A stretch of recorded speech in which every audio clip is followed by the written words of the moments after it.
Hello guys, welcome to me TV. గతేడాది కల్కి 2898 ఏడీ చిత్రంతో బ్లాక్ బస్టర్ అందుకున్నారు ప్రభాస్. 1100 కోట్లకి పైగా వసూలు సాధించి ఈ చిత్రం సత్తా చాటింది. బాహుబలి 2 తర్వాత ప్రభాస్కి మళ్ళీ ఆ రేంజ్ బ్లాక్ బస్టర్ కల్కినే ఇచ్చింది. ఇక కల్కి పార్ట్ 2 గురించి ఆడియన్స్ ఎంతో ఆతృతగా ఎదురు చూస్తున్నారు. కల్కి పార్ట్ 2తో పాటు రాజాసాబ్, ఫౌజీ, సలార్ 2, స్పిరిట్ ఇలా ప్రభాస్ లైనప్ చాలా భారీగా ఉంది. ప్రస్తుతం రాజాసాబ్ షూటింగ్తో డార్లింగ్ బిజీగా ఉన్నారు. అయితే తాజాగా ప్రభాస్కి సంబంధించిన ఓ పాత వీడియో వైరల్ అవుతోంది. డార్లింగ్ సినిమా ప్రమోషన్స్లో భాగంగా ఓ ఛానల్కి ఇచ్చిన ఇంటర్వ్యూ వీడియో ఇది. ఇందులో అసలు మీకు ప్రభాస్ పేరు ఎలా పెట్టారు అని అడగ్గా దానికి డార్లింగ్ ఇంట్రెస్టింగ్ ఆన్సర్ ఇచ్చారు.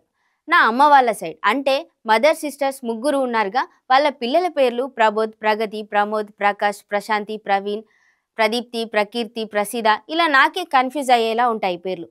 ఇలానే ఇటు సైడ్ సిస్టర్స్ పెదనాన్నగారి కూతుళ్ళు, అలానే మా ఫ్యామిలీలో చాలా మంది పేర్లు ప్రాతో మొదలవుతాయి. అందుకని అలా అనుకొని పెట్టారు మా పేర్లు. అందుకే నా పేరు ప్రభాస్ అంటూ డార్లింగ్ చెప్పారు. ఈ వీడియో చూసిన ఫ్యాన్స్ ఇంట్రెస్టింగ్ కామెంట్స్ చేస్తున్నారు.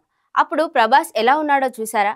వింటేజ్ ప్రభాస్ లుక్కే లుక్, వాయిస్ ఎలా ఉందో అప్పుడు అంటూ తెగ కామెంట్స్ చేస్తున్నారు. కొంతమంది అయితే మొత్తానికి ప్రభాస్ పేరు గురించి తెలిసింది అంటున్నారు. ఇక డార్లింగ్ కెరీర్ విషయానికి వస్తే ఈ ఏడాది జూన్ నుంచి కల్కి 2898 ఏడీ పార్ట్ 2 షూటింగ్ మొదలు కానుంది. కమల్ హాసన్ ప్రభాస్ మీద మేజర్ పార్ట్ షూటింగ్ నడవబోతోంది. ఈ విషయాన్ని నిర్మాత అశ్విని దత్ ఓ ఇంటర్వ్యూలో చెప్పారు. ఈ పార్ట్లో మహాభారతం సన్నివేశాలు ఇంకా ఎక్కువ ఉండే అవకాశం ఉందని టాక్. ఈ షూటింగ్ పూర్తి చేసి ఈ ఏడాది చివరిలో స్పిరిట్ సెట్స్లోకి ప్రభాస్ అడుగుపెట్టే ఛాన్స్ ఉంది. ఇప్పటికే సందీప్ రెడ్డి వంగ స్క్రిప్ట్ వర్క్ కూడా పూర్తి చేశారు.